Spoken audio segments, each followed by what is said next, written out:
Like, I come from the days where I would walk in the shop on like a Friday, like you would see just like a line of people waiting on a Friday, and there'd be like 4 people You gotta cutting, start asking. and you're just like, yeah, dude, the anxiety kicks in. Are you waiting for somebody? Are you Yeah. waiting for somebody? Yeah, but I'll lock the door before someone tries to. People are all weird. So, well, I guess this is a good pivot since we've been talking about barbering off camera, and you were a barber. How did you? So, what came first, barbering or funeral directing? I got my barber's license when I came out the military. Did you go to the military right out of high school? A year later, on my 19th birthday. So I graduated 2002, and then I went to the Air Force on May 12th, 2003. So yeah. And what was your childhood like? What made you decide on the military? So, I mean, as a kid, I used to play with clippers. That's how I say that. So I got a whooping because me and my cousin, we was like, we gonna split the money. His mom gave him to go to the barber shop if he let me cut him, and I messed his hairline up so bad. Mm-hmm. But I always did and dad with the clippers, like wanted to learn. Right. So then, as I got older, I was, you know how we young. I was in the street trying to be cool, selling drugs, stuff like that, out in Delaware County. You grew up in West, you said? Yeah, So West. that's just right down the street. Yeah, right up the street. Yeah, over the little bridge or whatever. Right. Well, so I from there I got in trouble. I didn't really get in trouble. We got robbed. So they ran in the house, and my mom, when everybody found out, like my mom was like, "You're not bringing that here," and my dad was like, "You're not bringing that here." So I was like, "I gotta go do something," and it was the fastest thing. And me and my homie was talking about the military. I went and took the ASVAB just to get out of here. Right. And my 19th birthday, I was gone. So. Were you one of the only people in your group of friends to go to the military? At that time, yep. Everybody I used to hang with. Where are they at now? One of them went into the Navy, but other people, I got homies that like used to like battle rap. Thank God everybody's still alive. Right. But you know, everybody doing their family thing or trying to do, do better. Then you know, we all hanging on. And what was life in the military like? Military life was different. So my mom was real strict when I was a kid, real strict. So as far as the yelling and the discipline, I was used to that. Right. It was just the camaraderie, learning that, and you know, we out here, we different in the street, dealing with people. But you gotta trust people, got your back and all that. Yeah. So it's almost essentially like the street, really. Right. What is it? Obviously, there's a certain stigma from the street to the law. What is it like from the street to the military? Is there like a stigma on like if you're in the street but then you go become a cop, you're gonna get looked at a certain way in the street? That's the crazy part. So when I went in the military, it was either be a cook or be a cop. I became a cop in the military. And I guess I was good at it because that's a good job though. I came from the street, I guess, so I already know what to look for. Right. These are people who, like, we enforcing the military law. So I'm still investigating, and we doing security, like guarding nuclear weapons and planes. But we also on the law enforcement side, we had to do like. Bro, guarding nuclear weapons. Right. What did that like? And you knew you were guarding, like that was your job? Yeah, so security forces in the Air Force or military police. You had some pretty high clearances? Right, so you do security part, which is the base, protecting the assets, and then you got the law enforcement part, protecting the people, protecting the base housing. There's people that do the same crimes that happen out here off base, happen on base. And, you know, you name it, it happens. Theft, all kinds of stuff, so. Domestic violence, like. Yeah, they say sexual assault and stuff All that like that is happened, yeah. major on basis. Yeah, people It come in. obviously gets hidden, I would imagine. Right, people come through the gate with weapons. I had a dude come through the gate. His gun was right there, but he was high, so he didn't realize he was trying to come on base. It was illegal weapon just sitting right. We don't know what he was about to do with it, but Man, that's crazy. yeah, So, how long were you in the military for? 6 years. 6 years. So I Did you do any like major deployments? or- yeah, I went to Iraq in '05. Was there for almost a year. That was different. 05. Yes, You sir. were in Iraq, and I just graduated 8th grade. Oh shoot. Yeah. Yes, sir. So what I was like in 2005, I was what, 20, 21, 22? What was being in Iraq like? It was different. People, I guess people try to say they wasn't scared. I was scared. I mean, your goal is am I going to come back? So, What the fuck? right. So I'm not going to fraud act like I wasn't scared. Not scared. Yeah. You try not to show it on the exterior, but on the inside, you're scared. Bro, if you're not scared, you need to be like a SEAL team or something. Right, right. Something insane. Like, Right. You need to be someone who hunts, like a contractor that hunts pirates. Right. But even that, I don't see how you're not scared because you don't know if you're going to make it home. No, you don't know. You really don't know. Yeah. But that, I guess that goes for anything though. So you go from you're in the military, you get out, and then you get your barber license. Yeah. So I came home. Were you and cutting in the military? I did. So when I wasn't like deployed, when I was at my home duty station, we was in base housing, so I had a garage, and I put it like a little Where was barber home shop. duty station? So my first base was in the UK, in England. I was stationed at RAF Mildenhall. I wasn't cutting there. When I came back to the stateside at Dover Air Force Base, then I set up the little barber shop, and I was cutting. Was that UK basically your first time out of Yep. Philadelphia? Yeah. You hadn't traveled, period? No, I went to Virginia and New Jersey, but that's like not in really the wheel? traveling. Yeah, yeah. That's all. Like, besides that, I hadn't been anywhere. So when you were there, did you get to explore? Yeah, Germany, France, Italy, everything right there. You could catch the tube and get to everything. And do you feel like that kind of, I was just having this conversation with someone else recently who's a musician I just interviewed, and he was saying how he felt like it really, they're actually a band from Philly too, but they're on their third tour right now. And he was saying how being from Philly, we all do kind of get stuck. Right. And I've traveled, but like I've only been to Europe once or twice. Like I've never lived anywhere else. Right.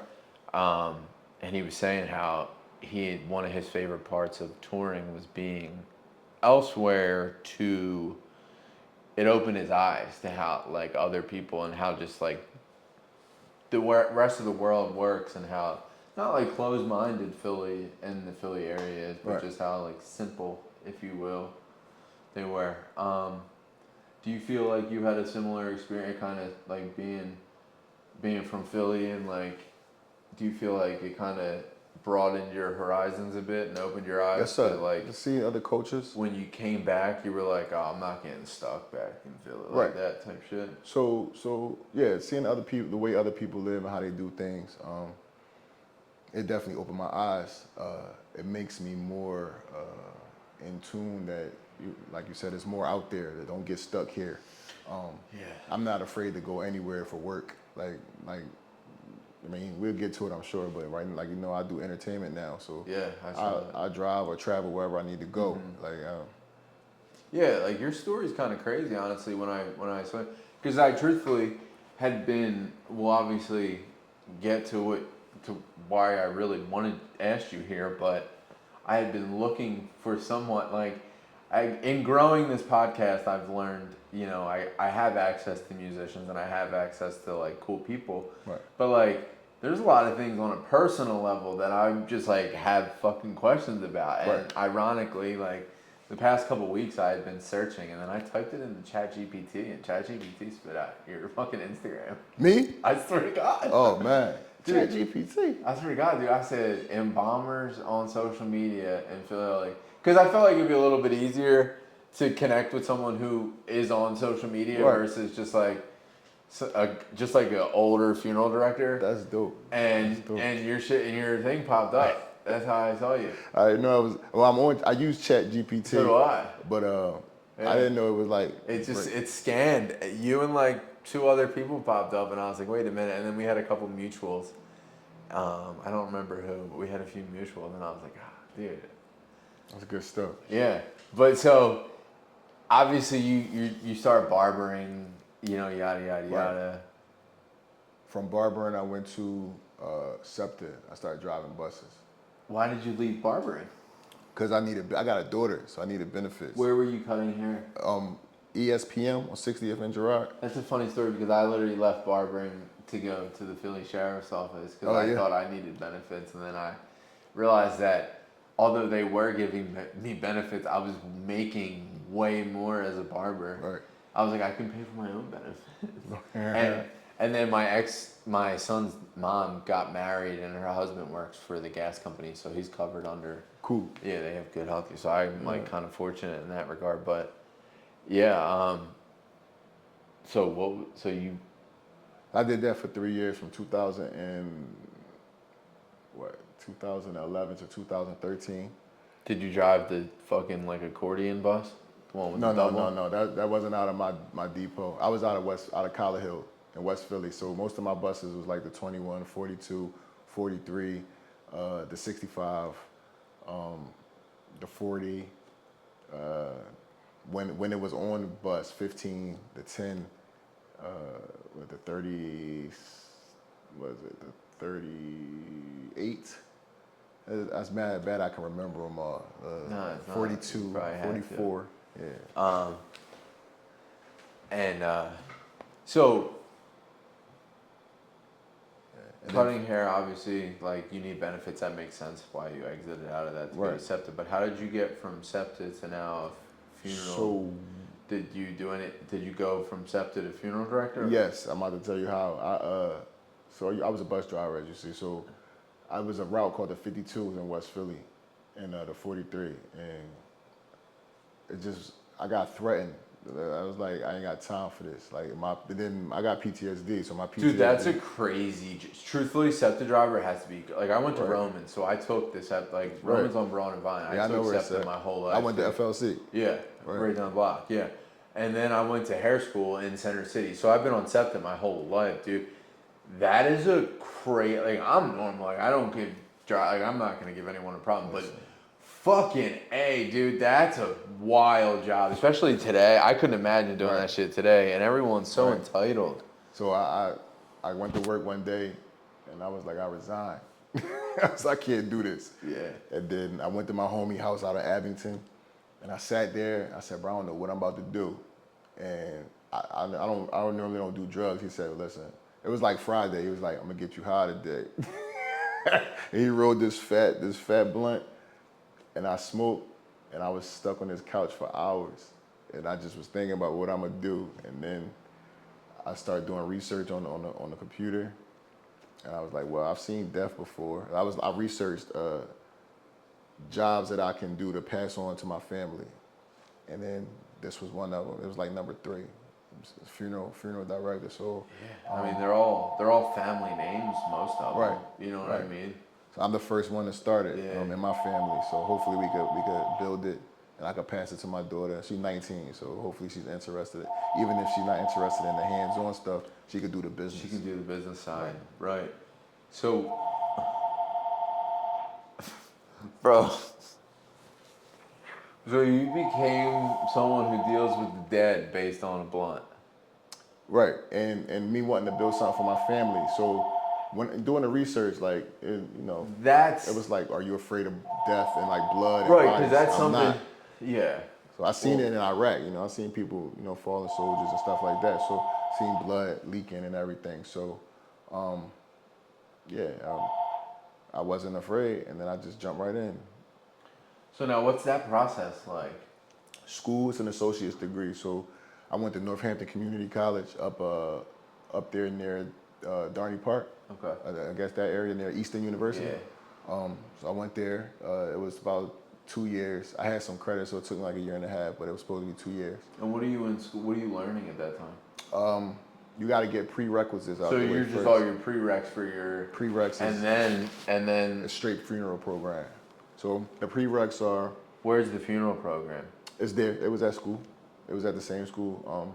You just got to get the prereqs out the way and have a B average for them to allow you in the program at the school. So you really got to work. Right. So once you get your prereqs out the way, that take about a year to get all 60 credits. And then once you get those, if they allow you in the program doesn't start until the fall, of course. So that fall semester, once you finish that semester, then you got the one that starts after Christmas, so the spring semester, and then that's it. It's basically like 2 semesters, and that's it. So and then you graduate.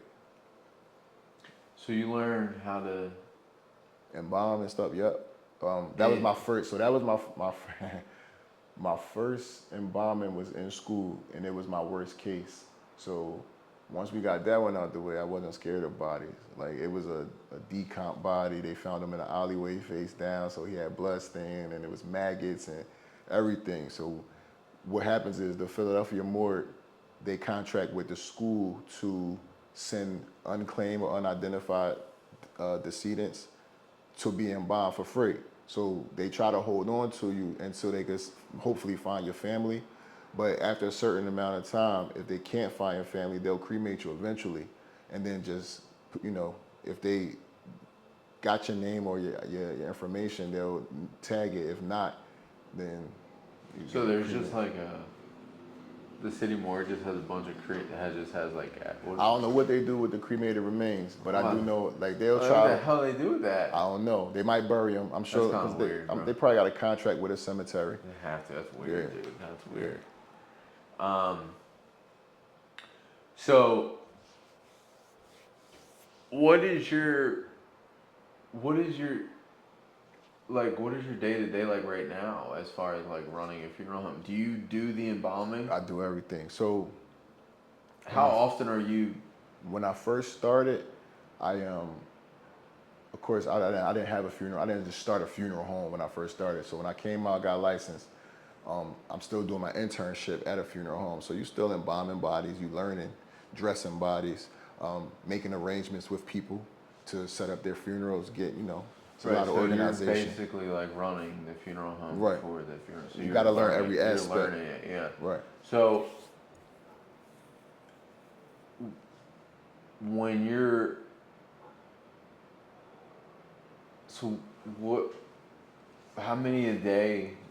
It depends. So once you get licensed, so other funeral homes, a lot of them older, so they don't do the embalming and dressing anymore. They probably subcontract out to licensed people, and they'll call, like I'm younger, so they'll say, listen, would you be my embalmer?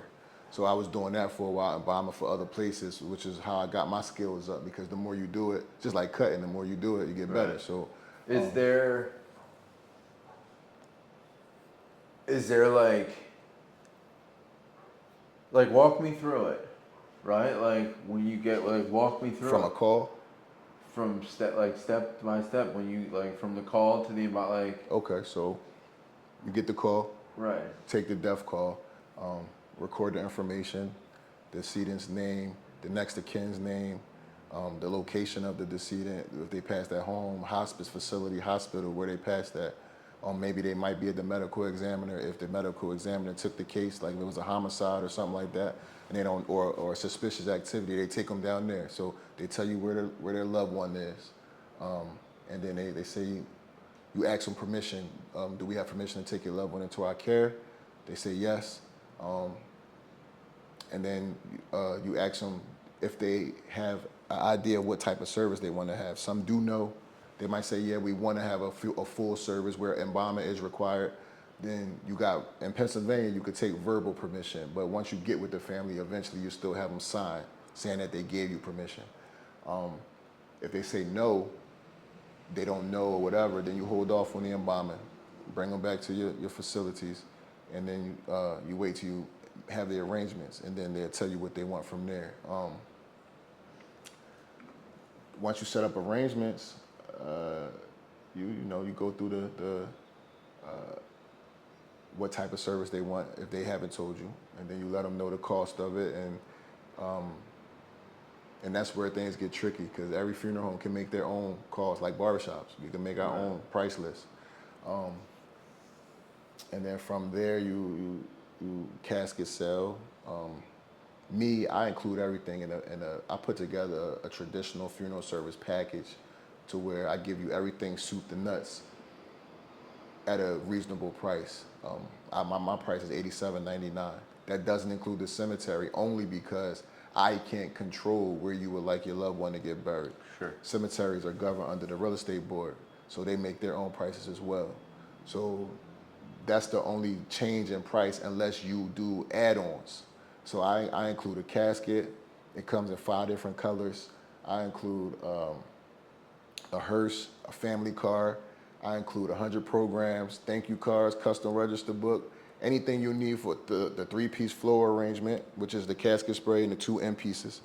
Anything you would need to have a basic traditional service, I include it for $87.99. And then I include clergy if you need it.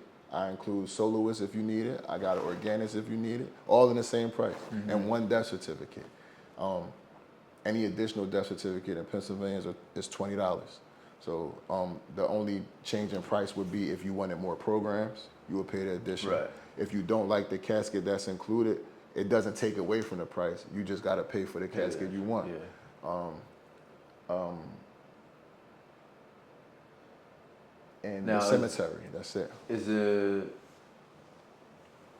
Is an embalming that's required? No, only if you choose services that require it. So an open casket. Right, public viewing. Anytime the loved one will be viewed by the public. So we do like a private viewing. Like say they want a service with I'm white, dude. White people love a viewing. Right. Do black people like viewings? Yeah, for the most part, if they can afford it. So I think it's weird. Dude. Say you choose a direct cremation. Do you do the hair too? I do. For men, we cut hair. So right, I cut you're hair. A barber, bro. Right. For the women, I know how to do certain things, but I call in a stylist. So is all the stuff like that might be gross that you would find, is that all like does the medical examiner deal, like if it's an old senior citizen or something like that and they die of I don't know, they're just in their house and they die of natural causes. Right. Medical examiner won't take that probably. They probably will, because once the police come and the police might say, oh, there's no foul play here. They call the medical examiner and say, no foul play here. They say, all right, we'll release it to whatever funeral home the family So wants. then you have to... go pick them up. So then you start from scratch. Right. So what's that body like when you get it? It depends. How long they've been dead. If they fresh, they still warm. So... Now walk me through the actual embalming Okay. Walk me through that, because that's what's fascinating to me, and I don't and I just why are you what makes you, do you enjoy doing that every day? I do. So that's the other part. So after seeing fallen soldiers and my comrades, in certain conditions, does it feel like it heals that part of right? you? It's like me giving them life one more time. I bring them back to life, and then I see them from a distraught state, bringing them back to this peaceful state, to where their loved one might, just think, like you said, somebody passed away at home. You seen Pop or Dad, maybe mouth open, eyes open, maybe they look uncomfortable, maybe they was in pain, and now you see them peaceful. So to see that smile on their face, and then they may be emaciated, sunken in face and all that, I fix all that. We bring that. That's why I say I call it bringing them back to life one last time. So I've had people say to me, and he looks better dead than he did alive, because he was sick or she was sick. People do say that a lot, dude, Right. which is also some dude, some of the, I'm not even gonna lie, some of the things that, I come from an Italian family, so it's some of the things that you hear at a viewing are honestly comical. Right. Just even the simple, oh, she looks so good. It's Right. It's yeah, I guess. Right. Psychologically, and it's not what taking, did you see before? and it's not taking away from what you do, but to me, I'm just oh, they're fucking dead. Right, but think about it. So You see people But not come here with everybody a use the dead like that. full hair Yeah. to hair, full face, and then when you give them a fresh cut, you like, man, they like, oh, he looks so good. Yeah. Yeah. So it's the same thing. So you don't know how they seen their loved one before. They might No, have like in the that's hospital, true. they in pain and they suffering. Now they just look peaceful. Especially I put expressions. Sometimes we put expressions on their face. So sometimes we give them a smile, and they be like, oh my gosh, she looks so happy. Like, Yeah, bro, you gotta explain this to me. Like, how do you? It's like fucking playing Play-Doh, dude. It's like a sculpture. Like, what do you mean you give them a smile? Like, what? yeah, you just Break manipulate. this down, dude. Just So manipulate. the thing comes down on your table. All right, You got a cold table down in the basement. No. In the morgue, all morgues not in the basement at the funeral home. But when you bring them back, Do you to live the at your funeral home? No. So People right, do, and that freaks me right, out too. and I'm trying to buy my. So I share a building right now. I run my business. It's my business, but we share a building. Until I save up my money to buy my own, and I probably will live on my funeral home at first, so I'm not paying two Yeah. mortgages or whatever. So, so we bring the body in. First thing that I do, and I can only speak for myself, first thing that I do is wash the body. If I talk to the loved one while we picking them up, and if it's a man, do you want dad cleanly shaven, or do we have a like specific type of haircut? Because sometimes they're too emotional to answer those questions. But if you get a chance to talk to them, you ask that, because it's easier to cut their hair before they're embalmed. So if I find out before, when I'm washing them, I wash the hair anyway, and then after I'm done, I'll cut the hair, and then the process of embalming. If rigor mortis has set in, you would like to release the rigor mortis. You do that by stretching and bending and rotating the limb. So like rigor mortis makes everything stiff. So they call it breaking the rigor mortis. You're not breaking anything, but you flexing the muscles, stretching it. So you're like fucking, you're like a physical therapist to the right. dead, bro. You do everything. So once you do that, and that allows for when you to inject, it allows the blood to flow better to those So parts. where do you inject? Any artery. So in school they teach you like the prereqs, you go to like classes that nurses would go to, like, so you learn all the arteries and veins and everything, the anatomy classes and stuff like that. So any artery that you want to inject in. So I can inject in the common carotid and use Do you the have a jugular. favorite spot that you? Most embalmers do, because it's easier to get to. So most embalmers. Yeah, that's what I kind of Excuse me, figured. I'm sorry. No, Most you're good. they do the common carotid, the right common carotid. Now, you don't have to drain out of the same vein all the time, but the jugular is right there, and then it just goes through, and you inject through the artery, and you drain through the vein. So blood is draining out as the fluid is pushing through the artery. And while you're doing that, while that's happening, you start massaging and bending and flexing as well, just to help the fluid go through and push out the blood. Now, they teach you mixtures and stuff in school, but the more fluids you deal with, some of them, like say, I mean, of course your skin lighter than mine, so, you got the tint, so to look, you could tell blood is in you. So if you look pale, all right, I got a little bit of dye we can add to the fluid, to where it now makes the fluid, water. like what? The embalming fluid. So it's an embalming machine, and that you're pumping the fluid into the body from. So you create a mixture. What's the machine look like? It's hard to describe. I wish I had a budget so I could be like all those other podcasters. Yo, pull that machine up on the screen. Right. No, I'll look it up. I'll look it up. It's just hard to describe. But just think about. So see that flower pot right there. Yeah. The cylindrical one, the more cylindrical one, and underneath, see that's the cushion for the buttocks. Yeah. Imagine you lay that like this and put that on top. That's an embalming machine with it got knobs and stuff, and the hose runs from the side, and then you put the arterial tube. It will slide into the artery, and then you tie it off or you clamp it off, and it's injecting, and then the blood is draining through the vein. And how long does that take? It depends on the body, how well the body receives the fluid. That's why I was saying you You while I'm washing, I wash. While I'm embalming, I wash again, but I'm also massaging because if it's an older person, they may have blood clots, they may have clogged arteries, and you want to make sure that the fluid gets to like our fingertips. Like we got the color, see our blood. You want to make sure that the fluid gets to their fingertips, make sure that it gets to their legs and their toes. Sometimes you can massage it and push it and it works through. Sometimes it doesn't work and you might have to raise an artery in a vein, like say it stops right here at the knee. Bro. Then you gotta raise a vein down here in the calf to get the rest of the leg and the toes. That way they can be preserved for their service, so it's not going bad. It'll start smelling. That is crazy. And it's just all dead weight. Right. I mean, everybody not big. It's just Yeah. But depending on the bigger the body, you would need a more a stronger fluid. You would need a stronger fluid. So let's say it's a big person and you see that they already got a lot of moisture in their tissues.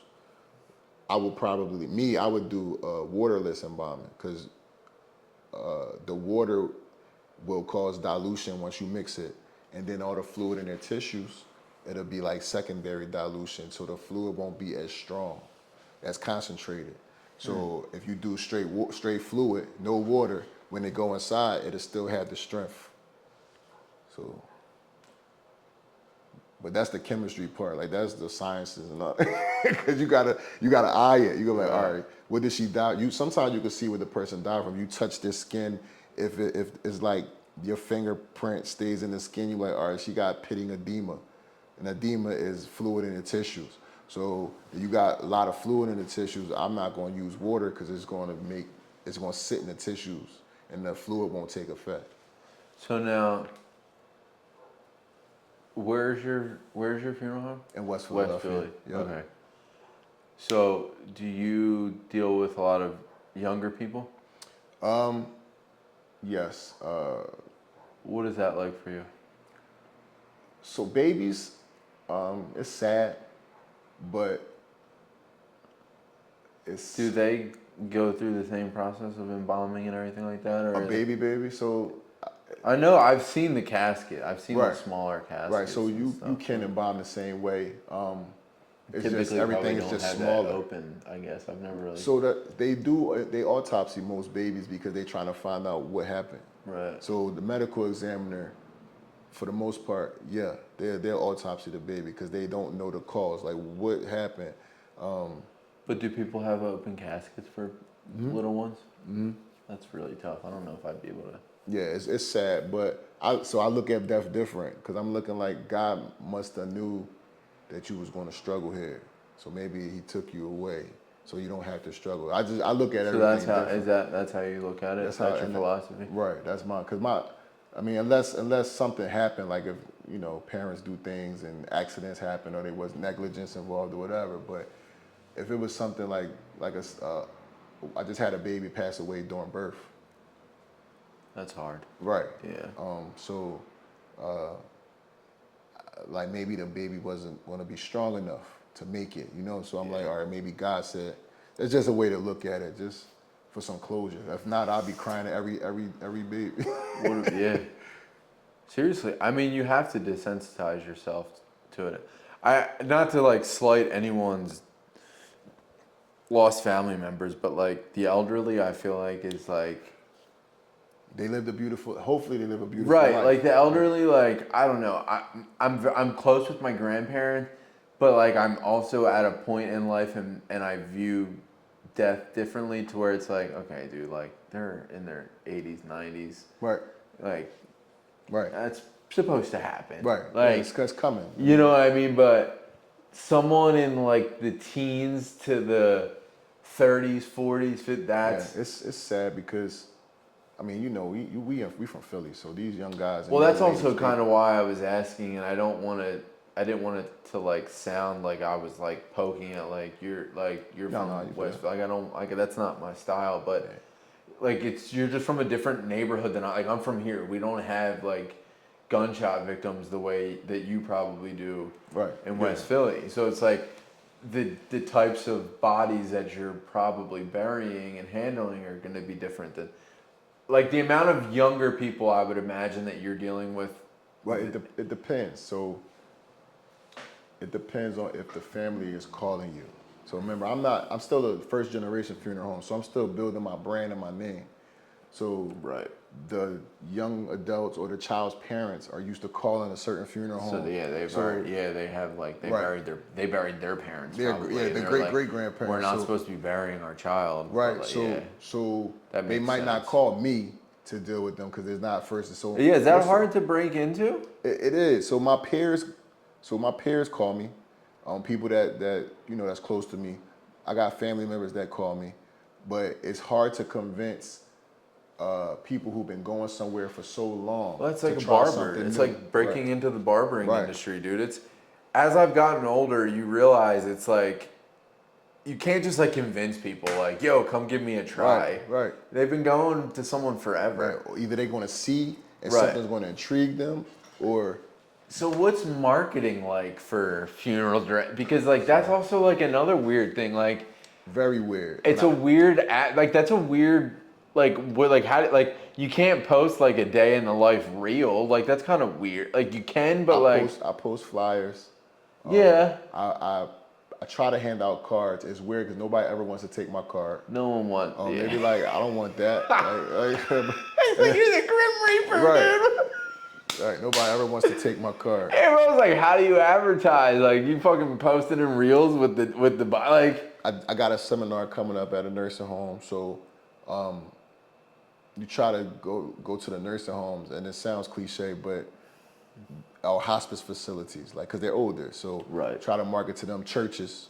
I'm not into church, like I'm not super religious, but to try to market to the churches to where if they're congregate, because when you go to do the services, if somebody gets buried at a church, you leave fans and cards there. Yeah. But again, other funeral homes are doing the same thing. Yeah, yeah, it's very saturated. Do you feel like does it all smell the same after a certain point, or? No, I mean, what smells you talking about? Like from bodies, or because I have a keen nose, so if a body's coming in and I could probably smell if they have a bed sore, or if they've been dead for a while, the blood smells different. Like it's different smells that you get used to and you know what it is.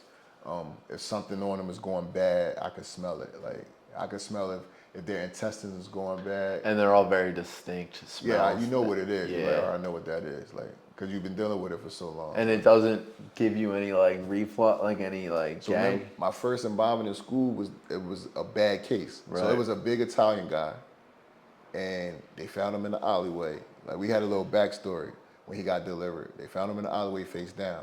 So they don't know how long he was dead. He had skin slipping. He had maggots. So they autopsied him. So when he came out the bag and we opened out, I don't do bugs. Now I do bodies, but I don't do bugs. So we opened the bag with maggots everywhere. I was like, Do you whoa. hear yourself?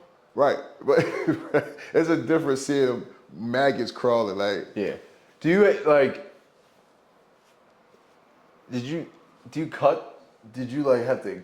Do you open a body? Did you ever like? so when the medical examiner gives you a body, they already autopsy him, or her. So they do their investigation and test on the organs. When they finish, it's like a hazardous waste bag inside the stomach cavity that's in there. So they just tack it closed. It's not closed. So when So you you're open the dealing with all. What do you? And do you bury them with that? yes, you preserve it and then you put it back in them. Some people put it back in them. Some people. So you can tell if someone had ate good or not if you're like.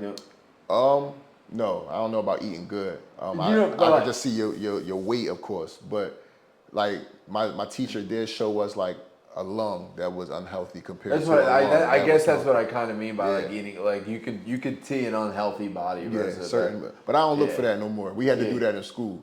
Now I just treat the organs. I'm not digging them. Like my Where teacher does made us the- squeeze out the intestines. Just so it was in a bag. So we dumped the bag of organs on the table in class, on the embalming table in class. He made us rinse everything off, wash it, and we had to squeeze it out. And I understand why now. But as a student, you're like, why am I squeezing poop out the intestines? But you don't want it because it still goes bad. It's poop, it's feces, so it'll be gaseous. So eventually, though, since the body stops, you're just squeezing out the last of it. Right. And you're preserving it to make sure it lasts for however long so the family can have a service. So Now the embalming table, I'm assuming, has ventilation. it's a drain, like so.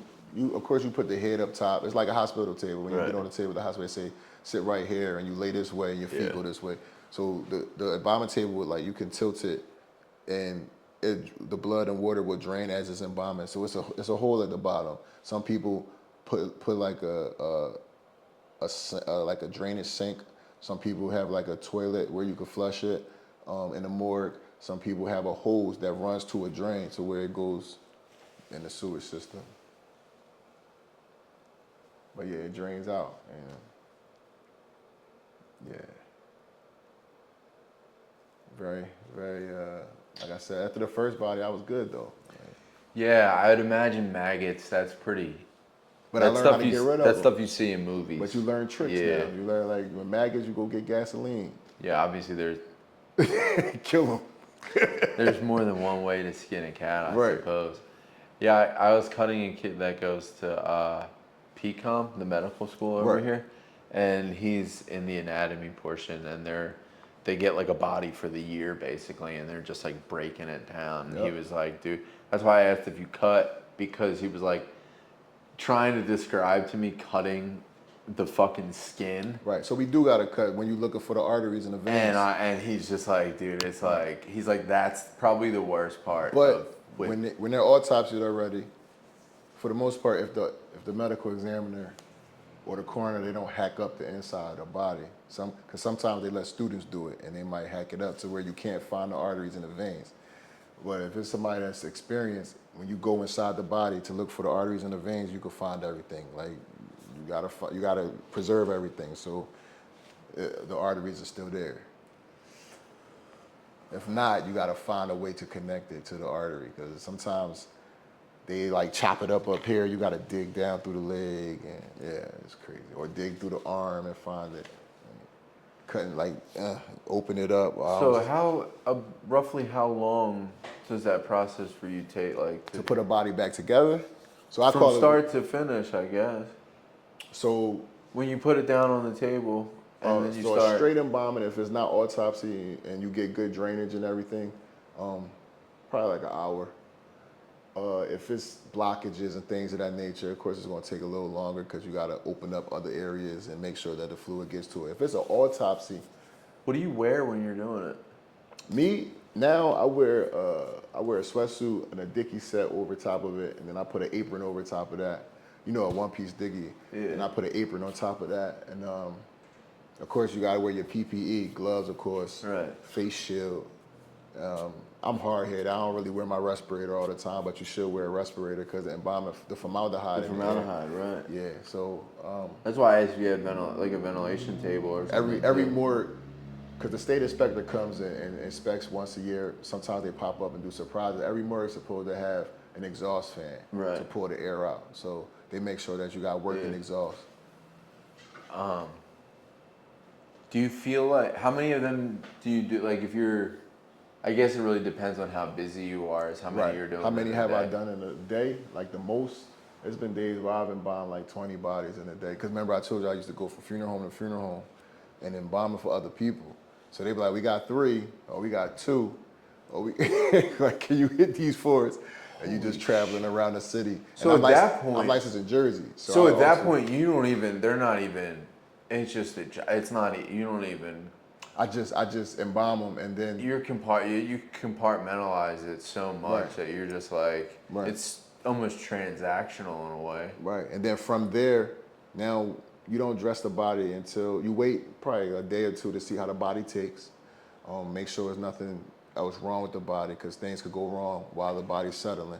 Does that happen? Does that happen often? Like things go wrong? Sometimes the body, depending on, because you know how the person died, they might have in the blood, they might have medications that make it hard for the Sure. fluid, the embalming fluid to take, and it'd be real soft, and at that point, you gotta preserve it. Now, what happens if all of that goes bad and there is an issue? The body looks not presentable. Well, but if they you want an open. if you're paying attention to it, it won't look bad because you should check on it every day while you got it in your care, just to make sure nothing's going Well, on. what do you do like if you notice something like Fix it. You gotta fix it. So how so let's say we embalm the body, and then the next day when we check, the leg didn't get it.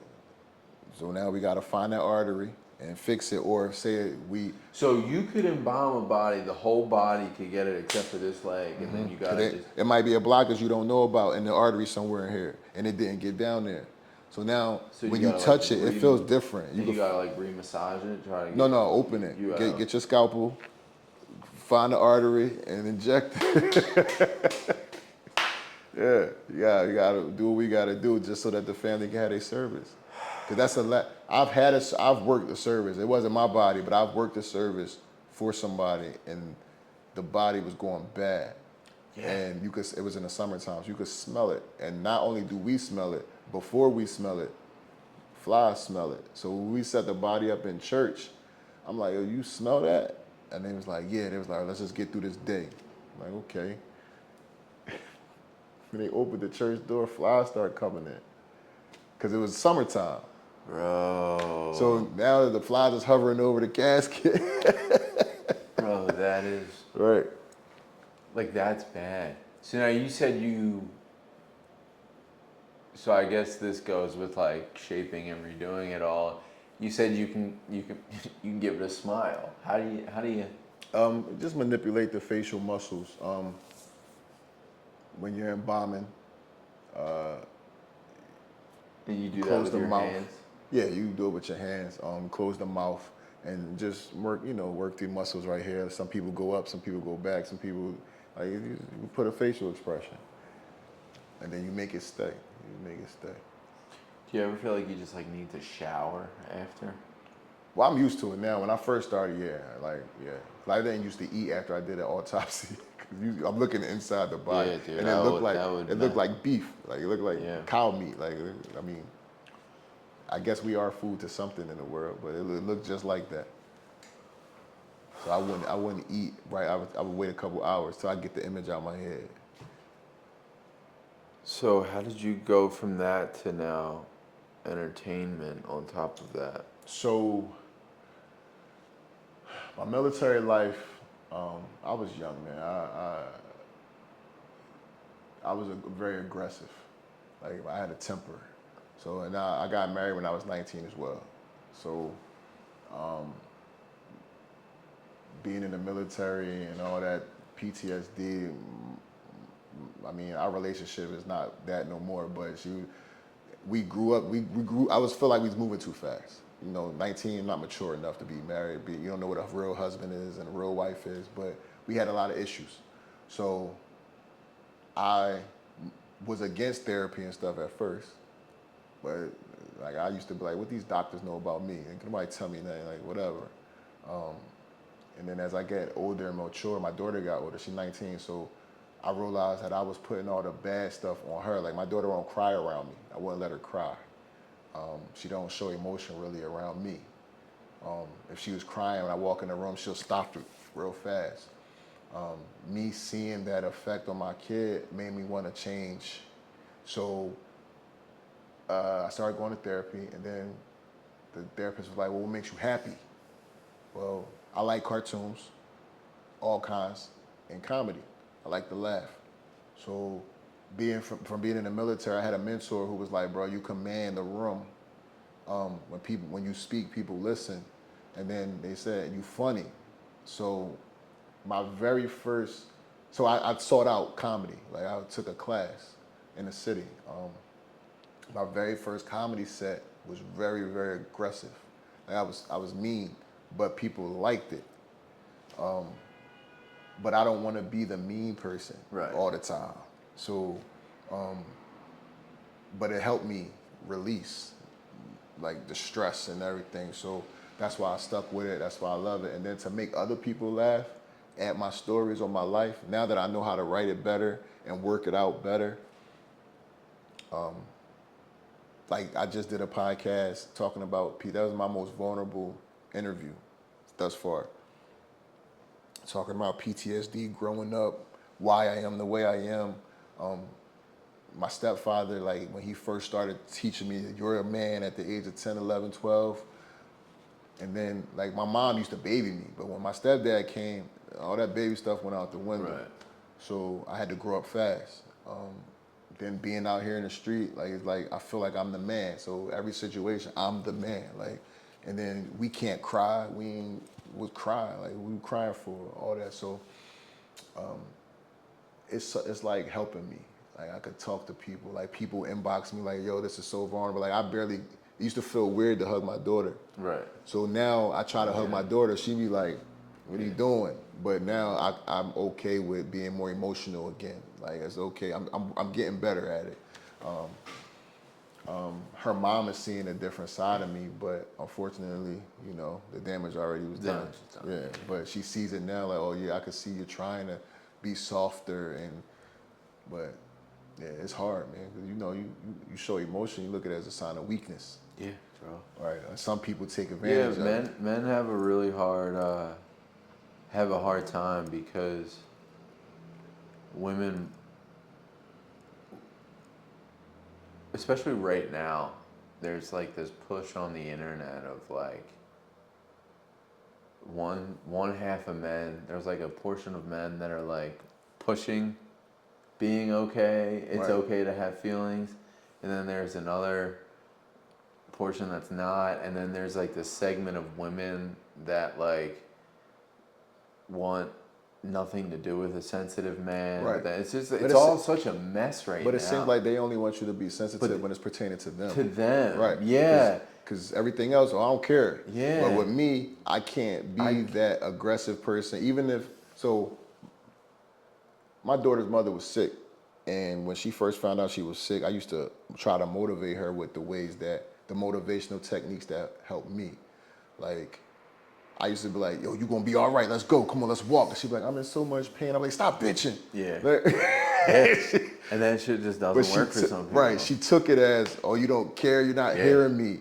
But when she see me do that to other people, outside of my daughter, she see me do that to other people, she be like, well, some people you just can't motivate, but that's on them. But I'm like, well, why you taking, you hold it, she still holds it against me. I'm like, come on, that was just my way of motivating. You guys are still together? We going through a divorce. Yeah. It's like a year and a half divorce. Like. Yeah, they take a little bit to divorce people. Yeah. It was a pain in the ass, but I'm easy glad, to get into, hard to get out of. That's what I tell people now. I'm like, I don't know if I have a bad taste in my mouth for marriage, but I do feel like if you can meet someone, establish trust, boundaries, and communication, you don't need that state paperwork. Right, you don't have right. But it just adds so much work on, like, God forbid, like, you do get divorced, like, which the divorce rates are super high, so most people are right now. It's almost like a matter of, like, when instead of, like, who. Right. But I feel like if you could just do it, like, it's doable without the... But most women have that fantasy in their mind. Right. And they just are excited to fulfill that fantasy. And once they fulfill it, now are we going to do what we got to do? So that's what keep it. I said that to a guy at the gym yesterday. I was like, this is the longest I've ever been single in my life. Like, I had my son when I was young, and then I was like in and out of long-term relationships, and now I'm 34 and divorced, and it's been like a year and a half. This is the longest I've ever been single. And I was saying to this guy at the gym the other day, I was like, dude, it's kind of weird. Like, I don't want to be someone's husband anymore, or I don't want to be a new dad. And like, most of the girls out here, and like, I'll probably catch flack for this for anyone if people actually watch it, but most of these women I'm finding just want to be a wife and a mom, and they don't care who the counterpart is. They just want to be a wife and a mom. Their fantasy. Yeah, and that's it.